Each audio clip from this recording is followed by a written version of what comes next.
Piers Morgan's book, The Death of Walk, finally exposed on what the book is actually about.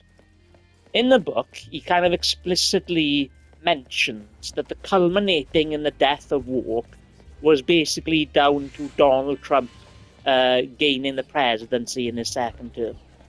And it's not a coincidence that this is when Donald Trump is literally going full fascism or full neo-fascism.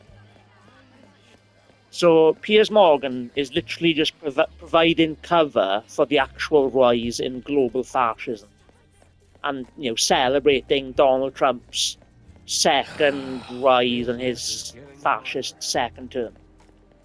So with fascism originally is basically like a right-wing version of authoritarianism that includes white supremacy, bigotry, and hyper-nationalism and fake patriotism type stuff.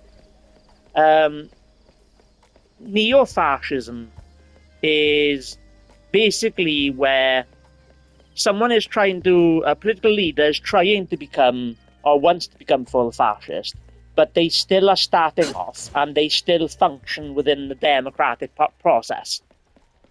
But what we're basically seeing now is the rise in what I call social fascism, which is about, right-wing. Social fascism is basically like right-wing manipulation, indoctrination, oppression, and it's a specific type of extreme conservative type oppression. So Piers Morgan in the book apparently goes on about pretending to care about women's rights just because of trans people competing in sports or whatever.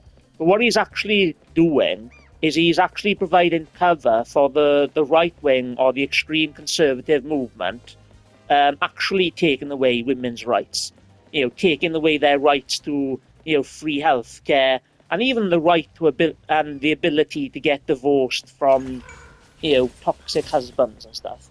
So Piers Morgan is quite clearly just providing cover for the rise in global neo-fascism and social fascism.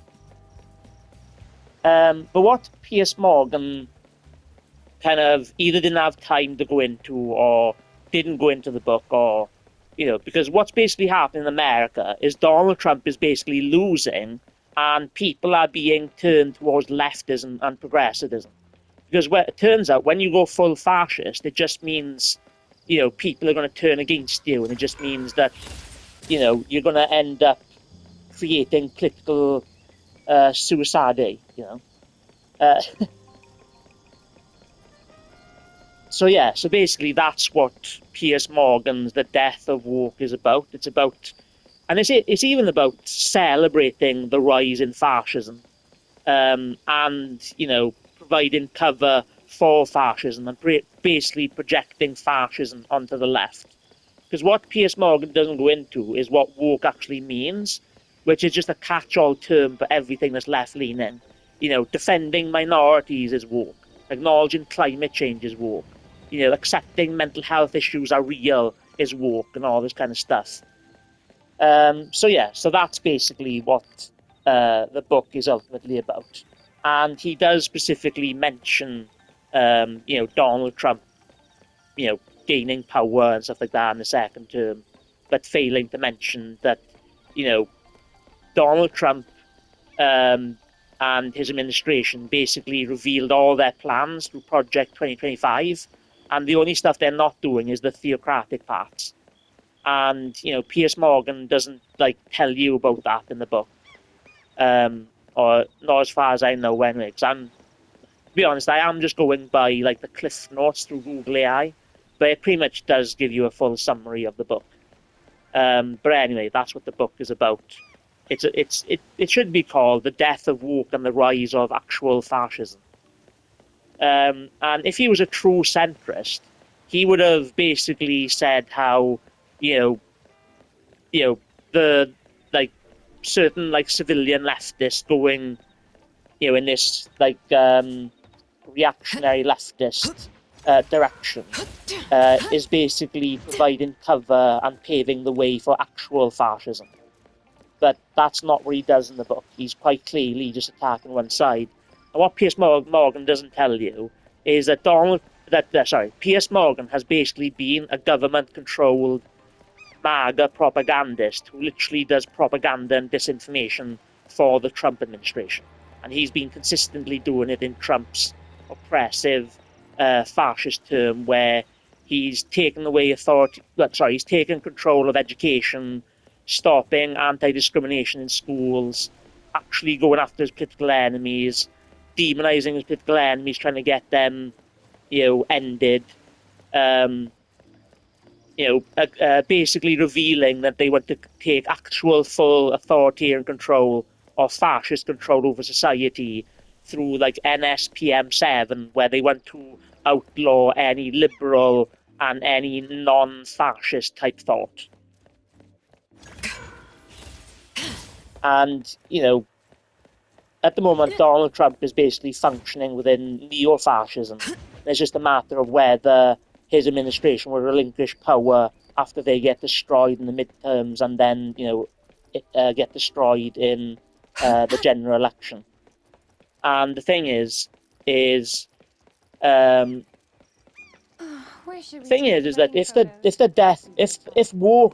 if the death of woke has happened, then that means the death of anti-woke has happened.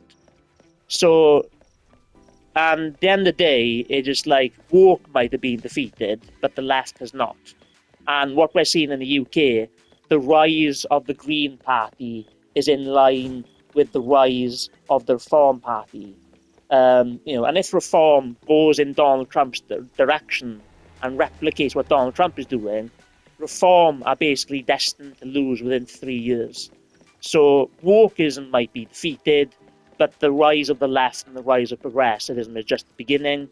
And the future of politics is progressive conservatism with fiscal progressivism versus progressivism.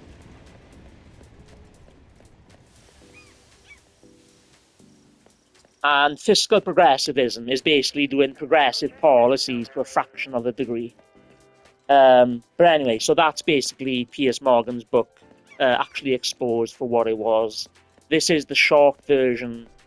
I was going to do a longer version, but I might not bother because of it. I tried recording it before this one. It sounds very, very robotic. But anyway, so this is me exposing this this death of woke book and what it actually means.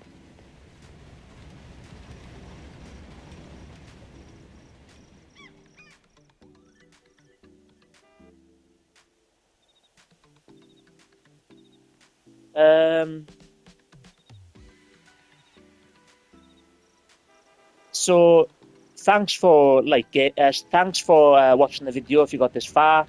For more philosophy, politics, theory, divine theory, agnosticism, theologianism, politics, subscribe to the channel for more videos. Like, comment, subscribe, hype the video. Please, I would much appreciate it. So, shall I just do this is what it sounded like when I tried to, going through it and reading from a script, and it did kind of help me remember it, but... So I have gone through why Piers said woke is dead to explain what he actually means and what he is actually doing. Ultimately, Piers is providing cover for the rise in fascism. The actual rise in actual government authority, like right-wing government control, like government authoritarianism, and not just random civilians into like cancel culture. Definition: fascism is right-wing authoritarianism. Neo-fascism is a precursor to full fascism, and neo-fascism functions within democracy because the fascist in question hasn't fully destroyed democracy yet. Anyway, yeah. What? This was something the actual left had no intention of creating. An anti-woke represents civilians, not the government. And if Piers Morgan was going into what woke actually means, it's the actual neutral word would be like reactionary, meaning emotional leftists that are like quick to judgment, or just civilians that are quick to judgment. And the thing is that if you call out either side, you'd find, like, if you call out the left, the left turns out, some leftists turn into snowflakes because they can't take disinformation, and then right wingers become snowflakes because they can't take their like right wing cult leaders being questioned or whatever. Um, uh,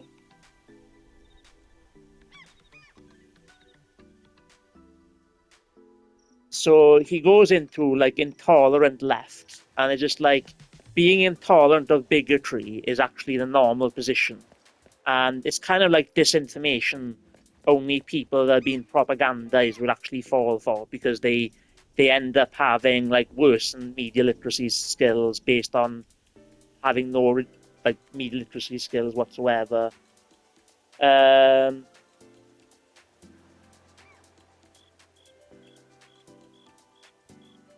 yeah, it's taking me too long for me to, because it's like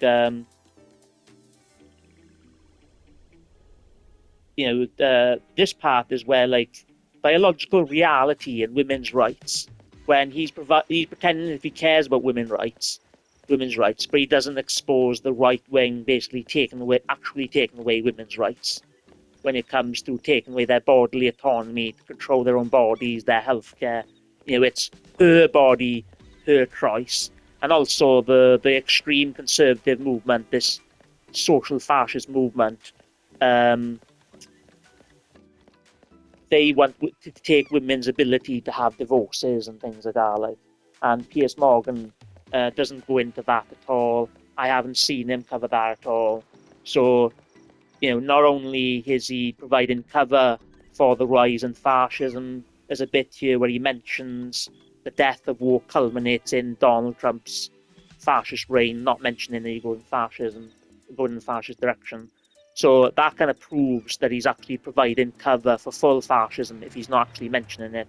And he even does what, like, one of my fascistic tendencies, or these social fascistic tendencies that I created, called projection of fascism, where fascist government-controlled propagandists or selected populists in Umberto Eco's 14 Points of Fascism, or controlled mass media, where you have sympathetic media spokespeople willingly doing the government's propaganda.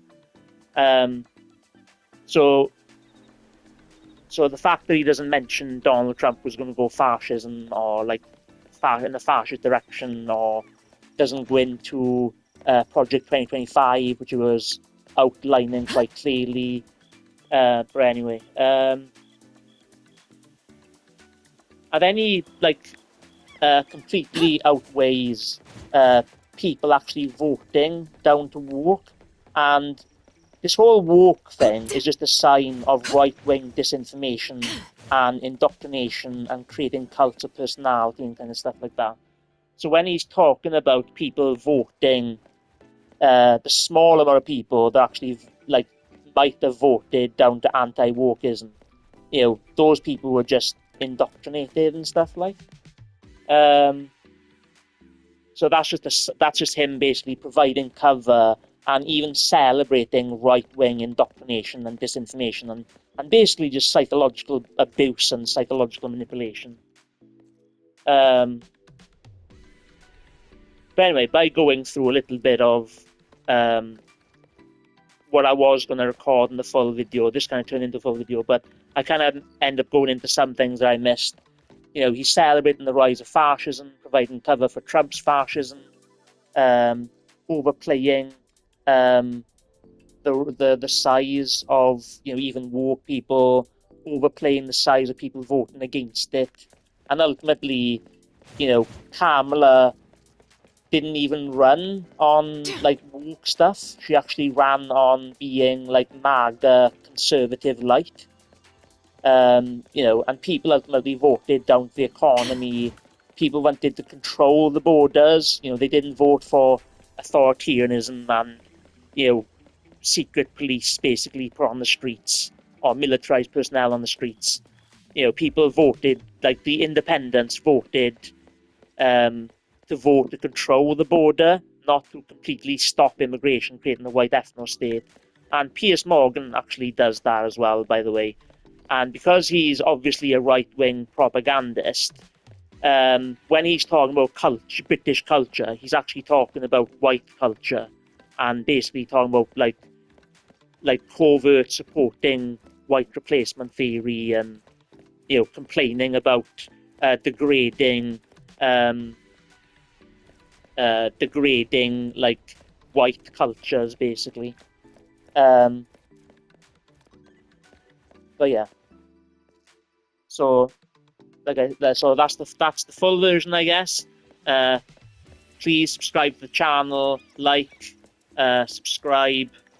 I might have said comments earlier, but I usually turn that off because I I don't care about engagement really. I just want to record this for fun with less stress. Anyway, so subscribe, share the video. Yeah, thanks for watching the video of me exposing Piers Morgan's providing cover for fascism and celebrating indoctrination and all this kind of stuff. But anyway, thanks for watching the video. Appreciate it. Love you. Bye.